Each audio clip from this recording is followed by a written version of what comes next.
As a newly elected GSR in October of '88, I went to my very first area assembly, and I said from the podium when I was called up that this is not like my home group talking to a drunk. I don't like anything to do with this, and I'm going to resign as soon as I get home.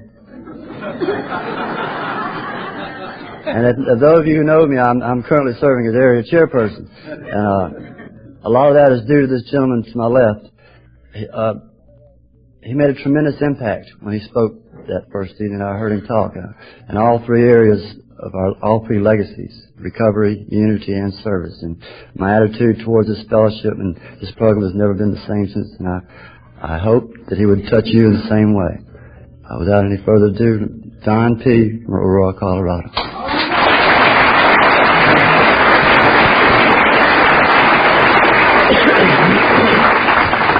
Oh, I hate introductions like that.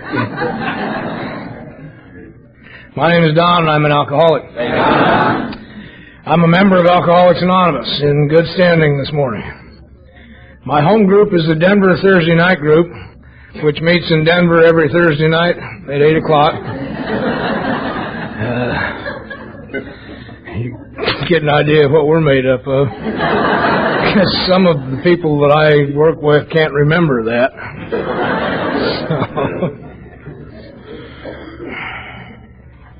By the grace of God, and because everything I've done here that I was suggested that I do has worked, I've been continuously free of alcohol or any other kind of chemical since December 26th of 1967. And I don't say that, I say that for a very specific reason this morning. There has been a new myth creep into the Fellowship of Alcoholics Anonymous. And if you're kind of new here, I want to dispel it for you very quickly. Relapse is not part of recovery.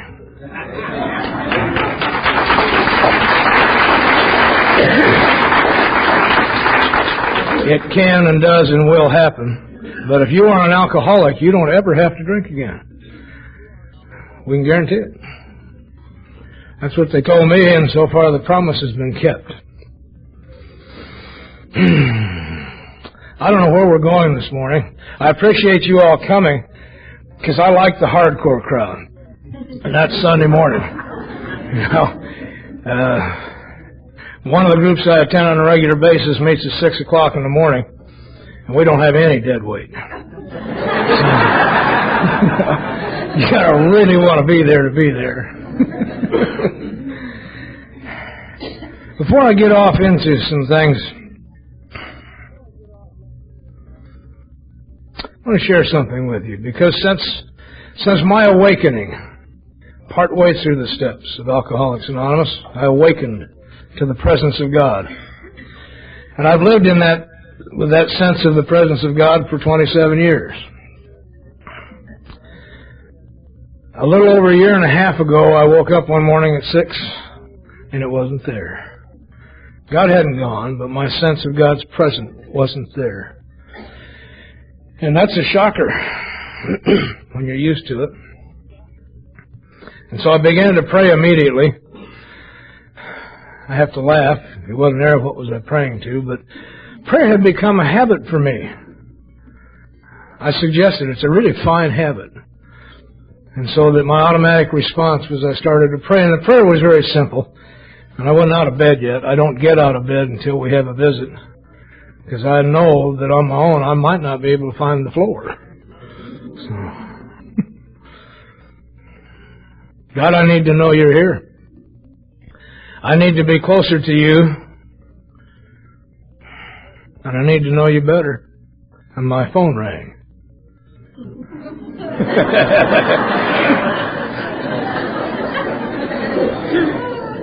It's gotten to be a habit for God to respond about the same, with the same habitual deal. A fellow named Billy. I was over in North Carolina. I was on a little road trip for God and Tom Ivester in North Carolina. And Billy said, listen, I was 7 years sober, and last week I drank.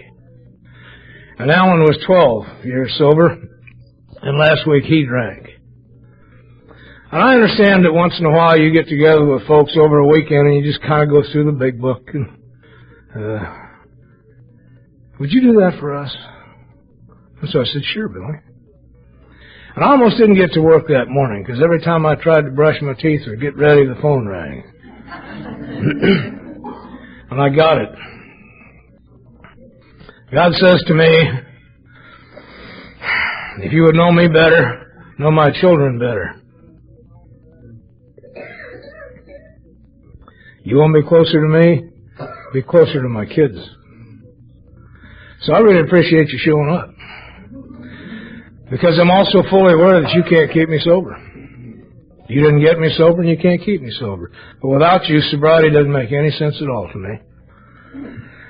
And I must tell you the truth, Alcoholics Anonymous did not get me sober. I'm sober by the direct intervention of God Almighty Himself. Got me sober December 26th of 1967 and brought me to Alcoholics Anonymous 5 months later. So I belong to you. If God's going to go to all the work to bring me to you, you must be important. And I honor that. See? And I didn't come looking for you. I didn't know I was alcoholic. Didn't have a clue. My alcoholism was disguised behind all kinds of things. I was certified by one government agency as a sociopath type 2. Don't know what it was, but it isn't good.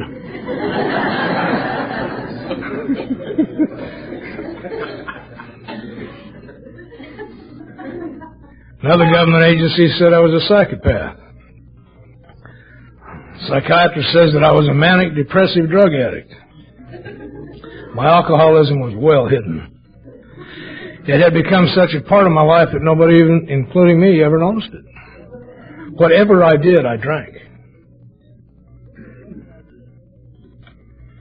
So there wasn't much chance of me being conscious that I needed you. I didn't know I needed to stop drinking.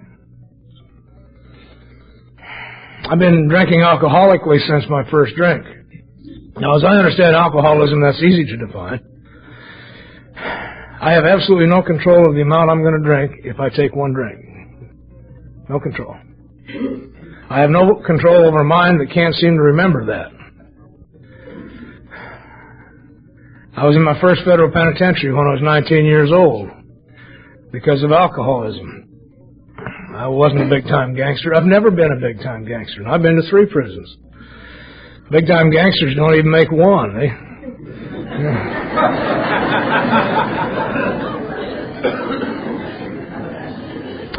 And I was truly baffled at being in a penitentiary at 19. I had left Denver to become a hero and save America from the communist menace.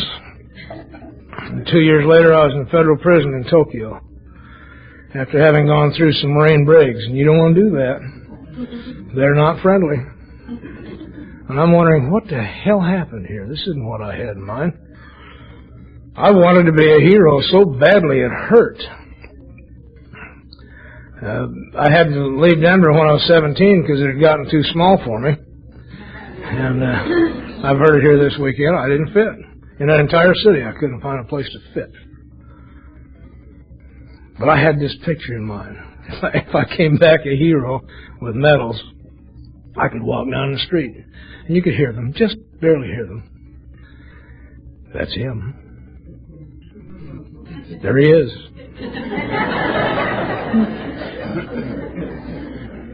He lets me talk to him, you know.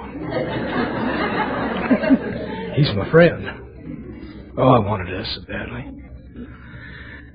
Instead, I'm laying in a prison cell wondering, what the hell happened? Well, what happened is that I took a drink of alcohol in Long Beach on a 24-hour liberty.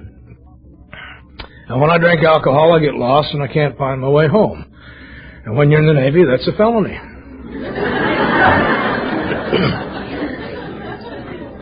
Captain's mess, the captain and I were on a first-name basis. I'd get back in 26 or 28 hours and get 10 days restriction and we'd go to sea. Big deal.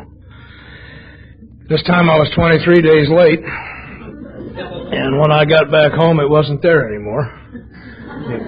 It was on the way to Korea, which was a war zone, and my partner and I were subject to being shot for desertion. That's pretty serious stuff for just one damn drink. But I took that drink and it changed me. And I didn't know all this. You taught me this. I think one of my responsibilities and one of your responsibilities when our new people come is to lay out the symptoms of alcoholism clearly so they can find out, do I have this deal? Because if you have it, you're doomed. It's wonderful. Oh yeah, there's nothing left to fight. You don't have a chance. There's no treatment for it. Sorry. We still don't know how to treat alcoholism. Alcoholics Anonymous doesn't treat alcoholism. I've got a physical allergy to alcohol that there's no treatment for. It won't bother me unless I drink alcohol, and if I drink alcohol, it will destroy my very life and the lives of everyone around me. And there's nothing anybody can do about that. Isn't that wonderful? We can quit trying. We just got to quit drinking. And there's the rub.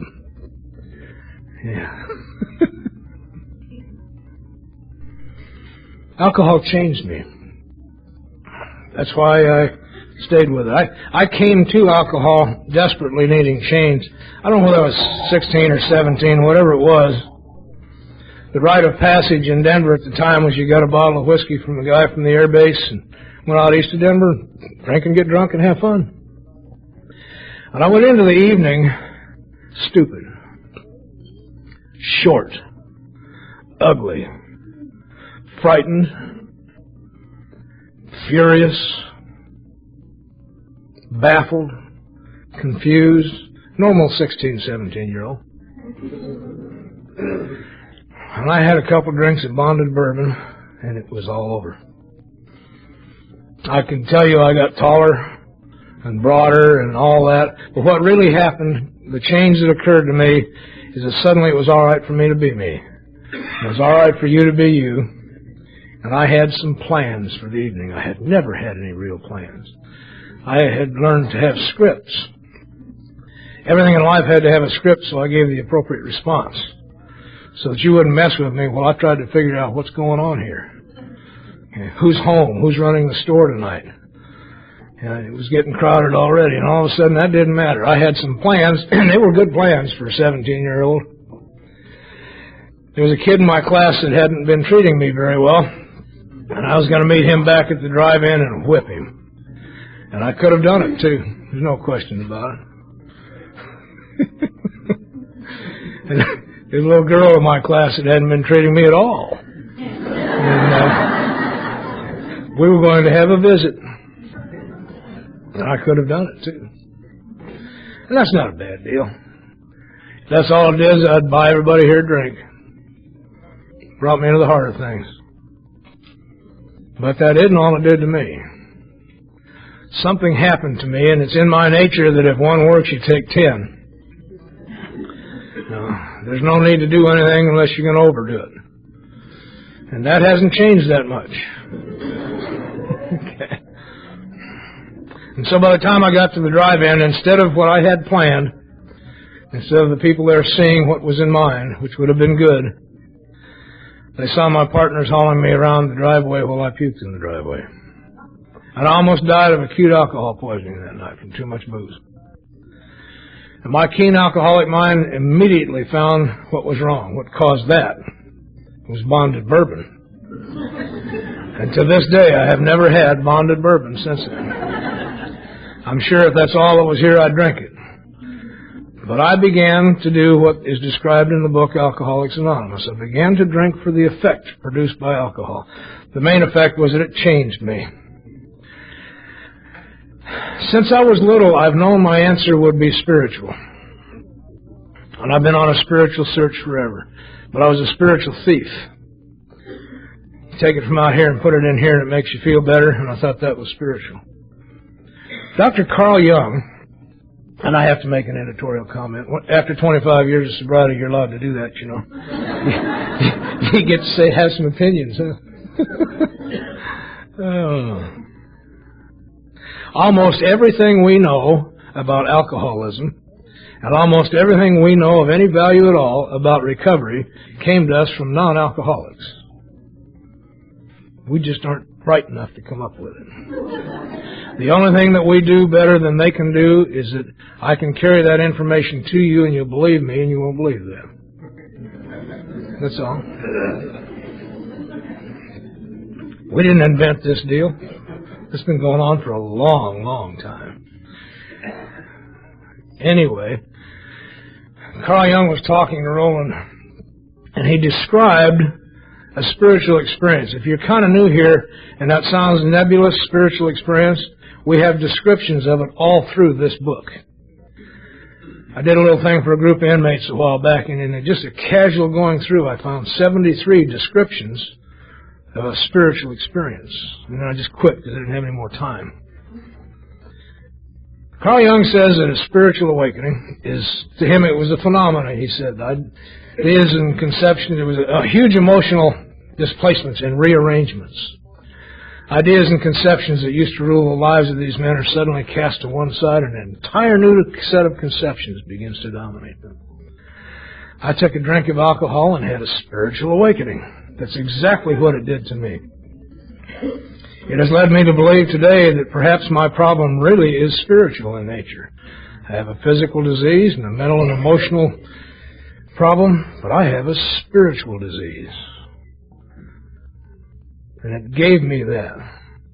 And of course, when your sickness is spiritual sickness, anything that awakens the spirit is going to be worth having. And it was worth the prices I had to pay. I paid terrible prices for drinking. And every one of them was worth it. For a few moments on any given day of being okay to be me. I've been down a lot of roads because of alcoholism. I'm one of the freaks that came out of Berkeley in the 60s. Throwing Owsley's acid around freely and screaming out, where there's dope, there's hope, burn down City Hall.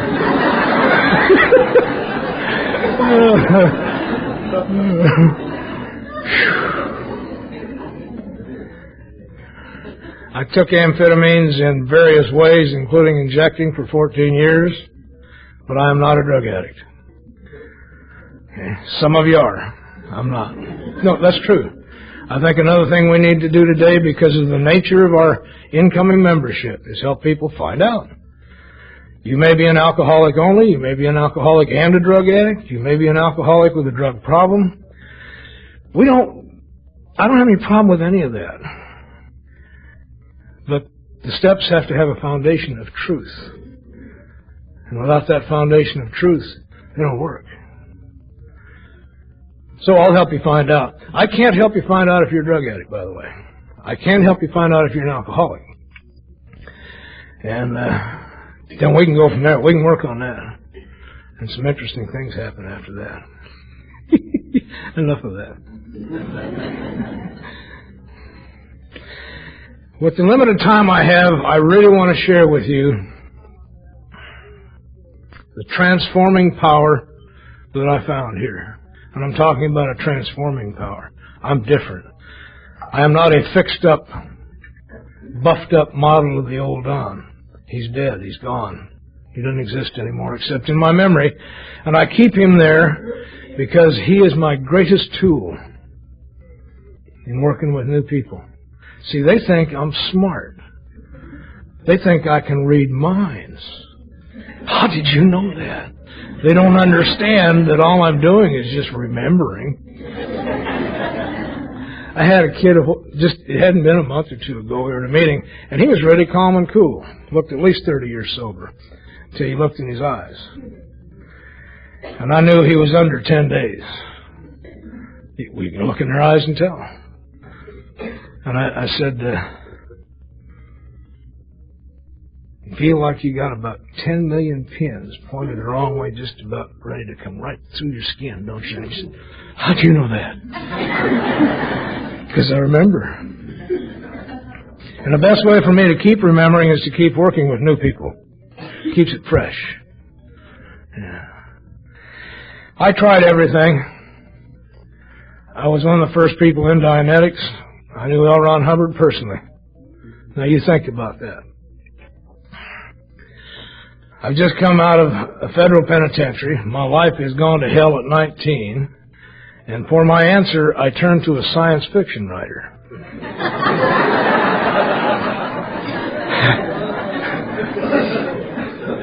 Made sense then. Frankly, he was a lot of fun. I, too, have been baptized a number of times. I've had the privilege of sharing peyote meetings with the Washoe Indians at an Easter ceremony and had a genuine vision. Saw a great bird flying high with no head and understood clearly that's me and my life flying high going nowhere. Kept me sober 4 months. If you knew, I got to tell you the truth. Visions are good for 4 months of sobriety.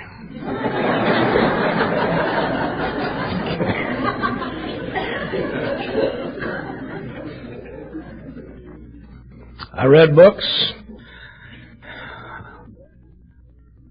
I knew how to be a psychopath. And I knew how to be a sociopath. And my favorite game was manic depressive.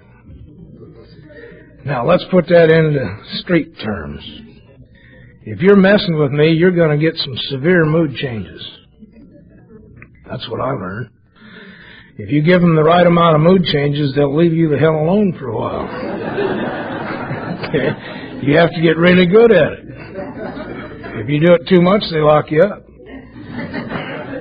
And if you're only an amateur, they invite you to parties. And that's what I'm trying to avoid anyway.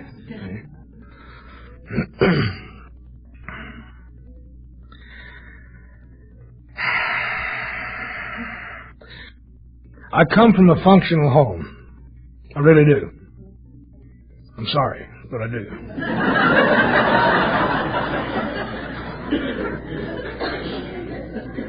My parents are still alive. Recently we had to put Dad in a home because it's gotten where Mom can't handle it. But they still live together. They still talk to each other. They're still in love. They've been in the same house for... My God, I was 6 years old. I don't want to tell you. I can't even calculate it. A long time. My little brother is probably one of the finest musicians in the world. He's a professor of music at the University of Colorado. And he's a synthesizer musician of such high caliber that they take him all over the world. He just got back from Russia and Scandinavia, because they're trying to figure out how he does what he does. He was writing music with Stan Kenton when he was 19 years old. He can play every instrument that has ever been put in front of him. That's the way that is.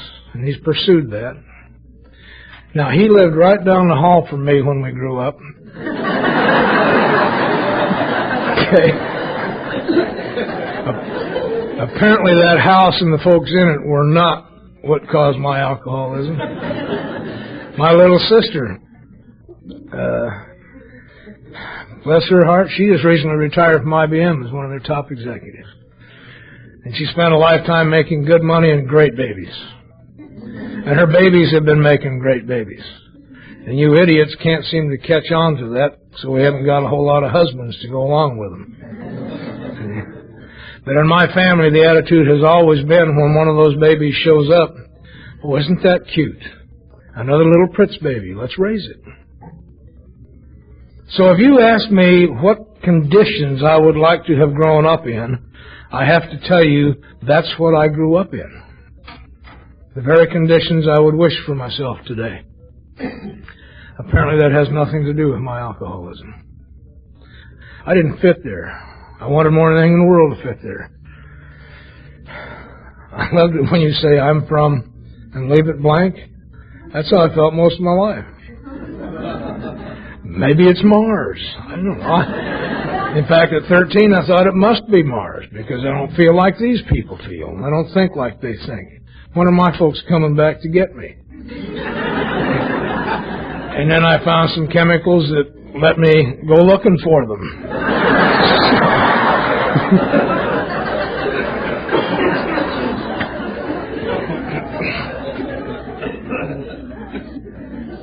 So I know what Christmas is supposed to look like. There's a big tree, a real live tree. It smells good. And it's decorated with lights and tinsel, and we used to string popcorn back then and make long wreaths of popcorn. and the house smelled good. Hot chocolate with marshmallows. And I'm not talking about these sissy little things you get today. The kind that get on a cup and melt and you have to go before you can even drink them. Okay.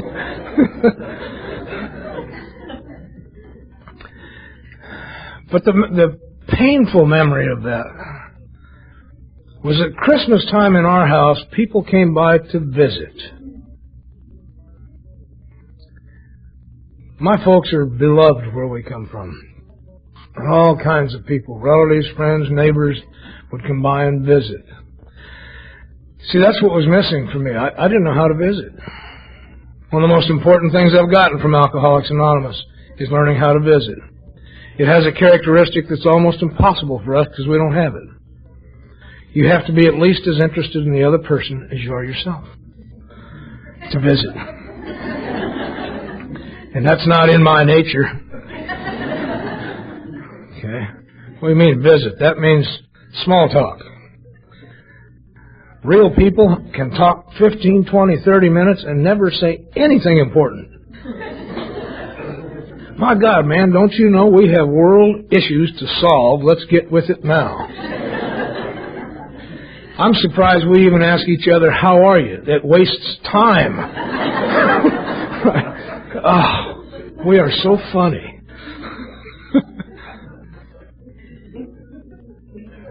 I spend a good deal of time each day visiting with God.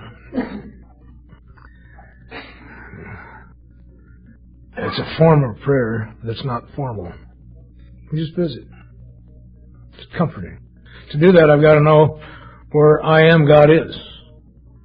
And that's what this thing gave me. Sobriety is not a package that I sell.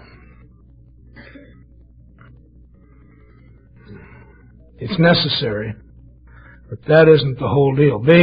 Just being sober isn't enough. I promise you. Just being sober is the most intolerable of all conditions for the alcoholic. That's why we have to drink. We can't tolerate being sober. It's not possible. So, and relief of pain is not something that I encourage when you come to me and you're new. In fact, I have a tendency to intensify whatever you have. Oh, yeah. See, my experience is the pain had to get so bad that I could no longer stand it before I'd let it go. Anyway, that's a 2-hour talk all by itself, isn't it? Oh. The bottom for me is that time, at any time, when I wake up in the morning and understand what I have in mind for my life is not going to happen. It happened when I was 19. I hit absolute rock bottom. But at 19, I could bounce. At about 20, I hit absolute rock bottom. Everything I had in mind, all my dreams were now dead. It was time to start over. And at 20, I could bounce. And at 22, and at 26, at 34, I couldn't bounce anymore. There's nothing left. I don't think that bottom I had on Christmas night was any deeper than the one that I had when I was 19. But it was a complete one. My 2 little boys and I had been without a mother and a wife for about 4.5 years. She abandoned ship when Terry was 2.5 and Sean was 1. And I've been trying to raise these little kids on my own. We were a single-parent, homeless family long before it was fashionable. And the alcoholism was catching me. And anyway, we ended up spending the last 4.5 years running around the country because I was restless, irritable, and discontent. We couldn't sit still. And I'd given up on trying to be anything real. Tried to be super freak for a while. Almost made it. So, my little boys were raised in Hell's Angels crash pads and on the road, and they thought it was all normal. We lived in a tree just below Mendocino in the big forest up there. Wonderful summer. Kids thought it was an adventure, and I'm so glad that one didn't hurt them. But that was our lifestyle, in and out. And I became a criminal by choice. Couldn't be straight, so I became a criminal, and I was a pretty good one. Though I've been in 3 penitentiaries, there was one in 1953, and then it was 66 before I got caught again. That was a good one. I got caught because the fellow that hired us to move a very dangerous load of dope out of Mexico and across the border turned us in later so he wouldn't have to go to jail. But we got it done. And one of the things along the way that I had to live with that hurt is to get that done, I had to dispense with my conscience. You heard it this weekend. We have one. Mine nearly killed me. And I had to dispense with it. To bring that stuff across the border was very dangerous. They'd gotten it to Juarez, Mexico. The guy who brought it that far had gotten arrested on something else, and it was sitting somewhere. No one knew whether it was being watched or not. So they called me, because I'm insane. Oh, yeah. I have an ego that says they can be sitting on it, and I can get it out of there.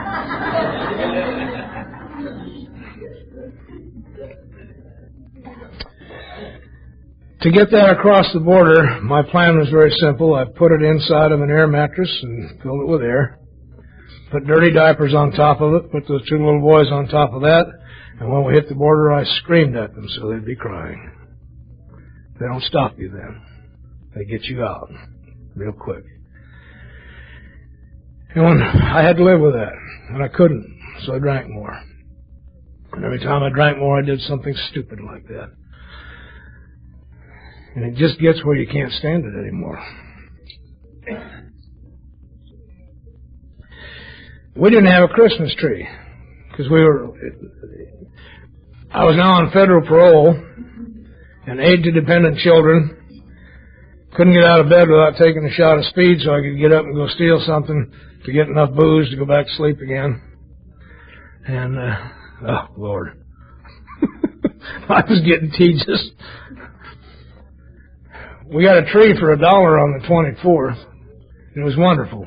The process of me getting where I am today started by me running out of lies, not by the truth. I just ran out of lies. We had this tree. It was a marvel. We bought the biggest tree on the lot for $1. And our ceiling was about 7 feet tall, and this tree was about 9 feet tall, so it tilted at the top. You know. And I can remember, and we decorated with garbage, you know, crumpled up paper and cut out stars and that kind of stuff. And I can still remember looking at that tree and thinking, this isn't right. This just isn't right. Didn't know what was wrong, but it wasn't right. I managed to get a pair of cowboy boots and a little shirt on credit, so the boys would each have a present. My little boys wrapped up everything in the house in blue paper towel that would fit and put it under the tree so I'd have a decent Christmas. And I could look at that and I just know this isn't right. I started to break. All those defenses started to break. I would have told you and truly believed we're okay. Our little family's intact. The kids and I are together and we have a warm home and clothes and food. And I saw the lie in that week. We were on an ADC and we lived in a pig pen. And we weren't an intact family. There were 2 little boys living in a house with a madman. It wasn't a family. And I saw that lie. So that broke. On Christmas Day, we went down to my folks' place so we could spend the day with Grandma and Grandpa. Unheard of it, you couldn't do that. You've heard me describe my family. We got there and my dad met us at the door and he said, Don, I'm sorry, but your mother says I can't let you in here anymore. She can't stand watching you die. And I saw the truth. The lie broke. I'd have told you earlier that day, just leave us the hell alone. I'm not hurting anybody but me. And it suddenly became a lie that I could see. Then Dad snuck us in into the basement and tore up my very last lie. Nobody loves us. Nobody cares about us. And he made a lie out of that. And I didn't have any left. So I jumped quickly into the warmth of self-pity and got home on that. And then stepped out of the self-pity into the light of truth. And the truth that day was that I was useless. There was no reason for me to be here on this planet. Everybody I knew would be better off if I weren't here, and that was true. It's not possible to live with that. I think that the absolute depth of human pain is when you feel useless. One of the promises we get here is you get to be useful again. From the day you show up, you're important. You may be so sick you're doing this. We can still use you. Because the next guy that comes in the door, we can sit him by you and say, now if you keep drinking, that's going to what you'll be like. Okay?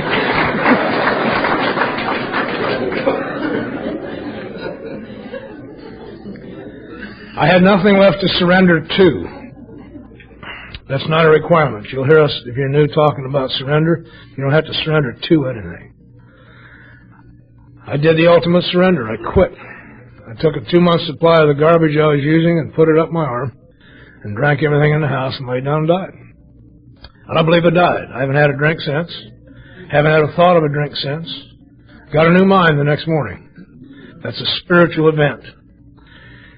Let me tell you something. Didn't feel good. If you think all this talk we do about spiritual awakenings and spiritual events feels good, I got to tell you the truth. It usually hurts like hell.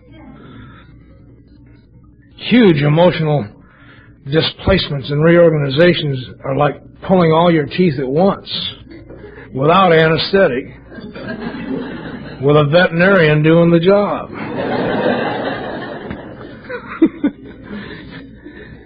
So I woke up the next morning reborn and different and hurting like hell. And in a magnificent place. I was now in a body that wouldn't die, carrying with it a mind that wouldn't work. I was finally available. You see, I have to laugh. You tag me as a speaker, and God has made of me a listener. And if you would be with us, and if you would have the whole benefit of what's here, become a listener. I've become an asker of questions. That's the only way you get answers. If you have all the answers, what are you going to learn? The power of God went to work in my life before I ever heard the name. All of this is, I think, by the power of God. I met the only requirement necessary. I'd surrendered. The police picked me up that morning. They had 9 charges, and the first one called for 3 years to life.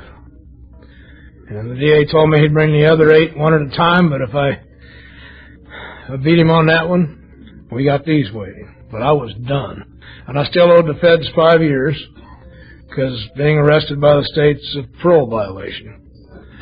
So I'm pretty well contained now. But I was willing to go anywhere anyone said and do anything anyone said if it meant I didn't have to be me anymore. I just couldn't stand being me. So I just kind of went with the deal. I detoxed for 6 weeks. I don't want to ever forget that. I don't believe it'll keep me sober. I've had far worse detoxes and they didn't keep me sober. But it's made me a really good sponsor. So I laid there for 6 weeks and beat on my legs and my head and had cramps and just awful stuff. So if you come to me at 5 weeks and say, I'm going to die, I have to die, I want to die, I can look you right in the eye and say, no, you got a week to go.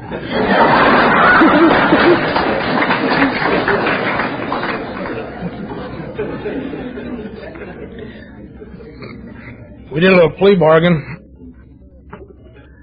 By the grace of God, they came to me on the day of my trial and said, we've been talking to the federal people who had me down as a sociopath and a psychopath and a manic depressive drug addict. And they said, they've convinced us you're really sick. We agreed on that. Said, we made an arrangement with the federal courts that if you'll plead guilty to a reduced charge so we don't have to have this messy trial, we'll give you a 1.5 to 3 and then suspend it and give you back to the feds. They've agreed to take you, and they'll take you over to Fort Worth to the hospital and fix you.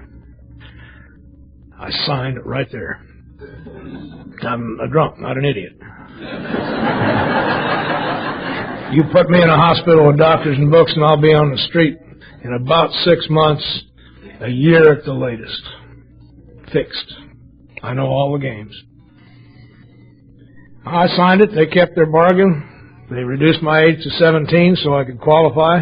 I don't know what that's going to do to my Social Security, but I'm much younger than I look. On paper. They gave me a year and a half, suspended it, gave me back to the feds. And if you know anything at all about power, you know my next trip should have been to Fort Worth, Texas. 5 days later, was in the fish tank of the Colorado State Penitentiary.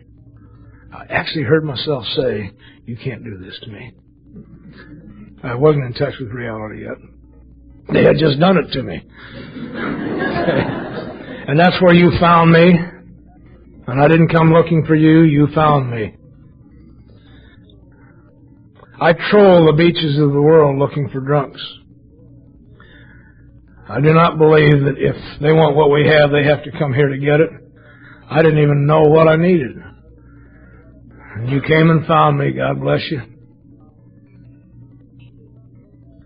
You did not look like angels. I've come to believe you are. You didn't look like it that day. The 3 guys they sent over to us were wearing green uniforms with numbers on their chests. And one of them was a really ugly man. He looked like he might have been a criminal.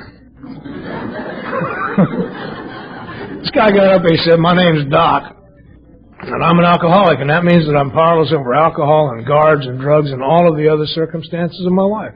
And my life's become unmanageable. And if any of you smart bastards think you can still manage your lives, look at the reward the state just gave you for the nifty job you've been doing."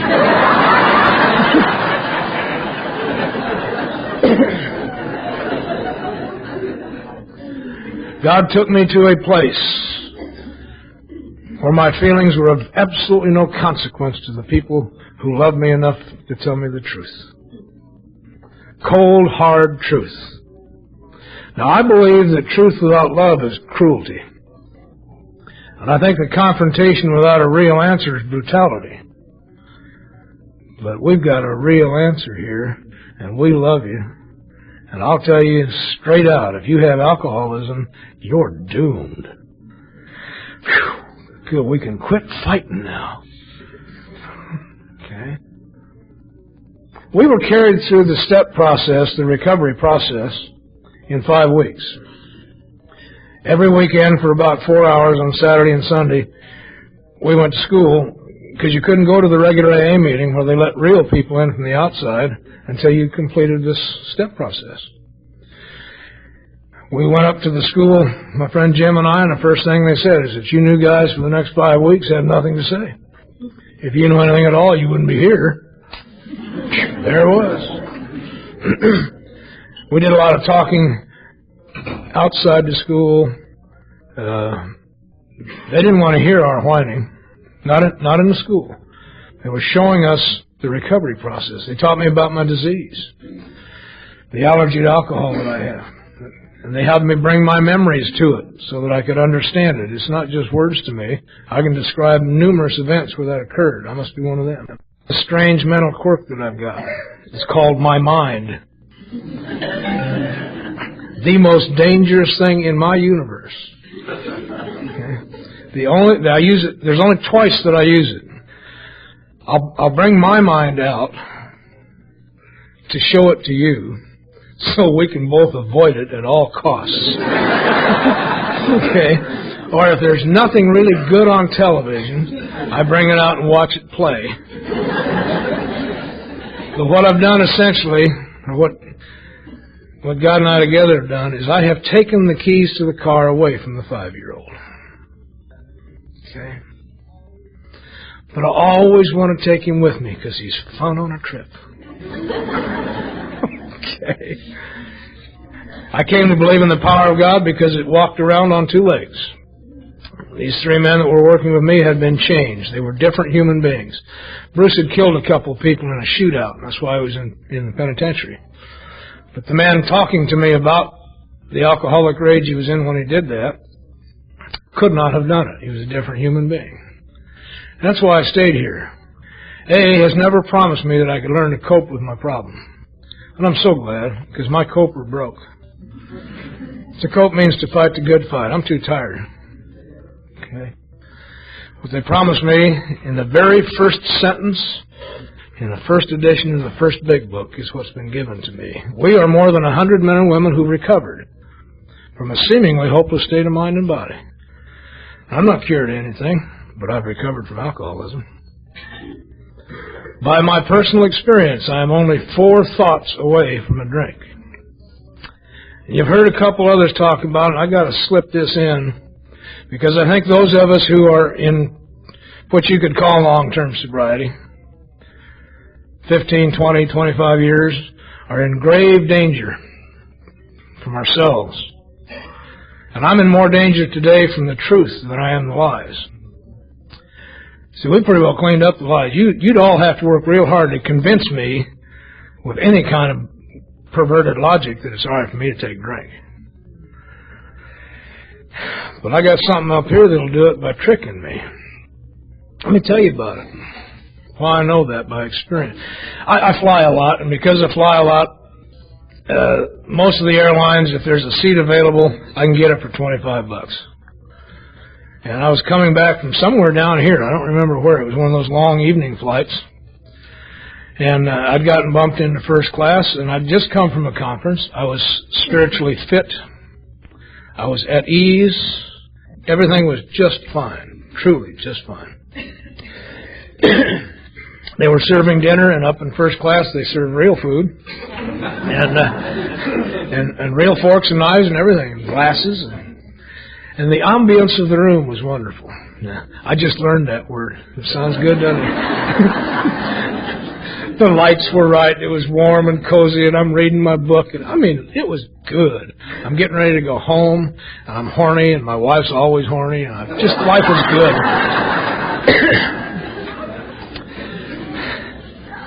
And out of the corner of my eye, I watched this flight attendant pouring this deep burgundy-colored stuff into this fellow's glass. And I looked over at that, and my mind said, that really looks good. That's the truth. Didn't associate it with wine or anything else. It's just that looked good, and it really did. And then my mind said, I bet that would really taste good, too. And that's the truth. It's not wine, it's not alcohol. It's just stuff that would taste good. And then my mind said, I bet that'll make his whole dinner taste better. And that's the truth. That's why she's giving it to him. That's true. And then a prayer began in me. I did not start praying because I didn't know I needed to. There was no danger apparent to me, to this mind. But a prayer began in me. And I've learned over the years when that happens to pay very close attention, that I'm in grave danger. And so I withdrew from there and went to my garden within myself to hear the prayer better and realize that my very next thought would have been, I probably ought to have one of those too. Still, not even associating it with anything. And that's how serious this deal is, and that's how marvelous the grace is here, when I don't even know I need to pray. Because of what I've learned here, I'm protected and safe. The Spirit will pray for me. All I got to do is cooperate. And I cooperate by doing the steps over and over and over and over. I don't use any other kind of a guide except this book. And the way I stay involved in it is the easiest way in the world. I'm constantly working with new people. If I sponsor you, we have a deal we have to make. I only know one way. You have to show up at my house at 6 o'clock in the morning. It's the only time I have available. I'm sorry.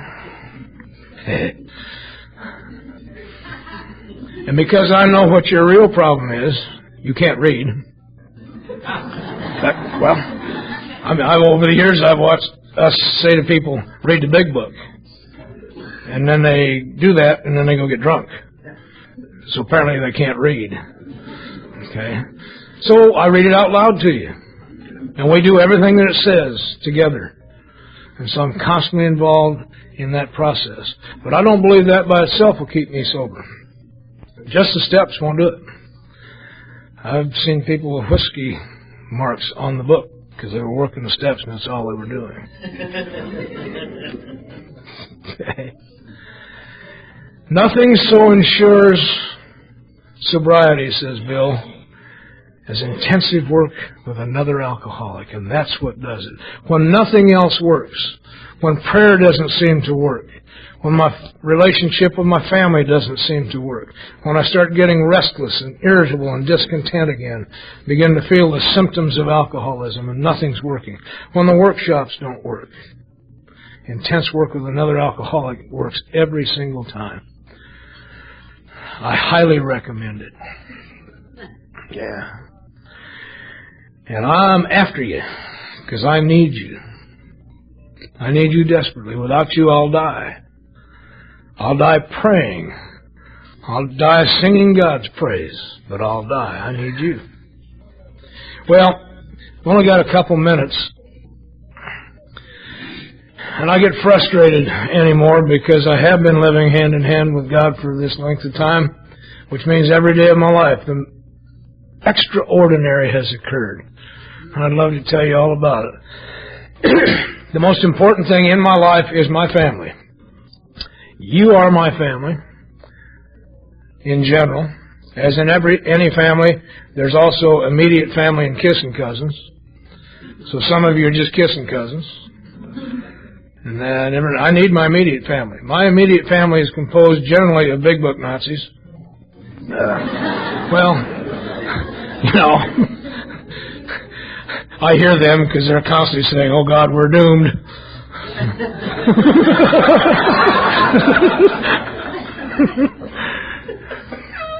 But it was also necessary for me to put the pieces back with my blood family.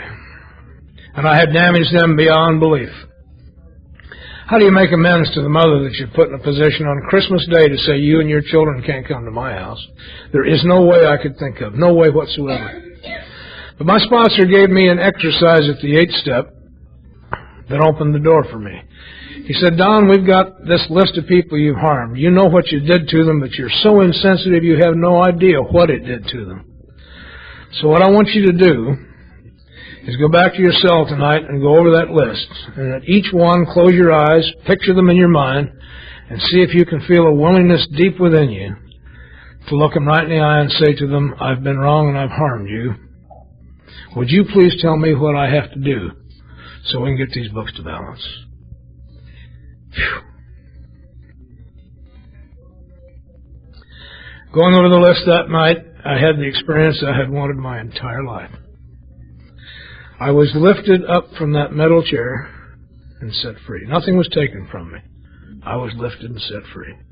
And I've been free ever since. What it's done is made me a listener. What you do after you ask that question is shut up while they tell you. It's real easy to make amends. Eventually my mom let me come by. Very reluctant. I found a way to ask her the question gently, because you've also taught me I'm to be easy on you and hard on me. And then I shut up and listened. She said, "Honey, all I've ever wanted was for you to be happy." So I've been going by my mom's house on a regular basis for 25 years happy. And it worked. Yeah. Worked just fine. Took 6 years before she believed I was going to amount to anything. But I have no reason to believe that anybody should even talk to me ever again. I single-handedly destroyed everything worthwhile in my life and don't deserve it back. I just went by so she could have what she had not had from me happy. Made amends to my dad, and I'm so glad. My dad's 85 now, and we're losing him. He's at that state where they were going to take his leg the other day, and they just don't want to cause him that much problem because he isn't going to be here that much longer. They all think he has Alzheimer's. I know he's tired. He knows me every time we come. He's cute. We came from the doctors where everybody decided he does have to stay in the home now because none of us can handle it. And he wanted chili. So we took him to Denny's for chili. And I haven't seen any of these symptoms the family keeps talking about. He mixes strange foods together and all that. So he's eating chili, and I'm sitting next to him, and I'm watching. And in the middle, he picked up one of those grape jelly containers and is opening it slowly. And I thought, oh my God, he's getting ready to put the jelly in the chili.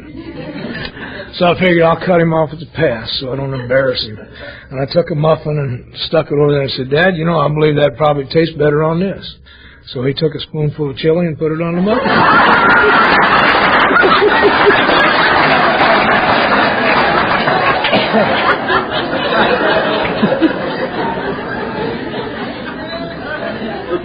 If I hadn't spent the years necessary to restore that relationship, I'd have missed that. Because when he did it, he looked at me with a twinkle in his eye and smiled a little bit, and he knew that I knew that he was getting over on me.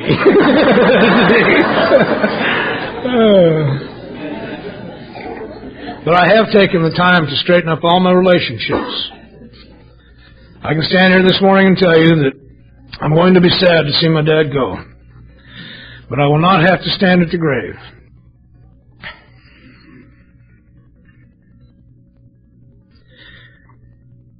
I wish I'd have said something, but I didn't.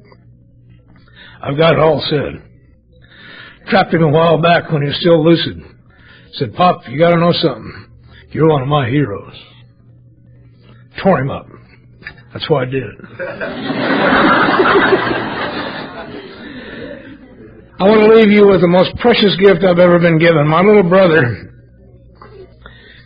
really couldn't abide me for a long time. See, I hurt him terribly.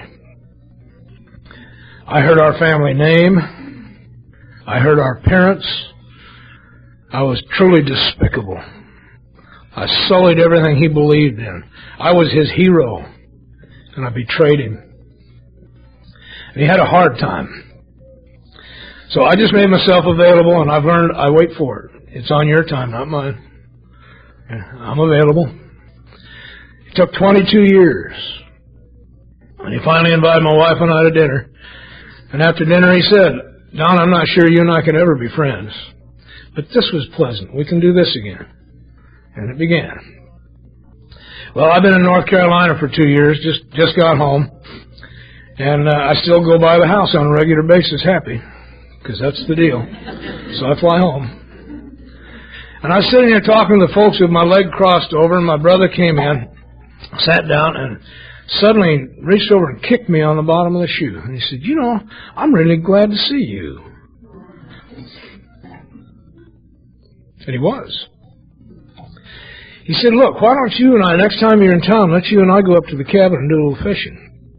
We've got a little cabin up at Fairplay.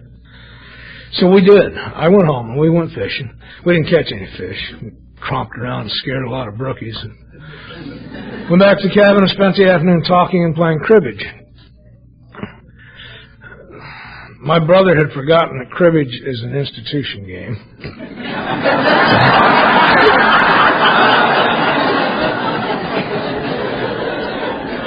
And I had to remind him it had been so many years since I'd played that he would probably have to coach me. And what the hell? Then you got two guys on your side. Bless his heart. And we visited.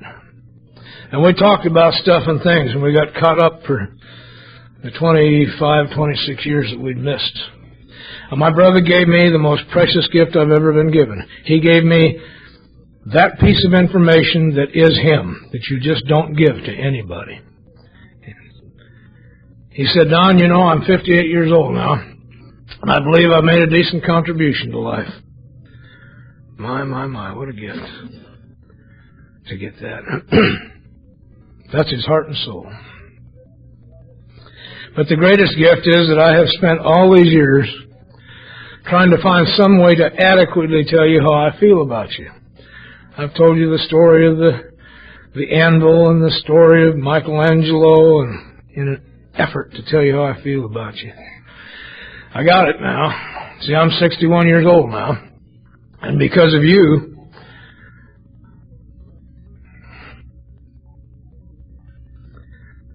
I've been able to make a decent contribution.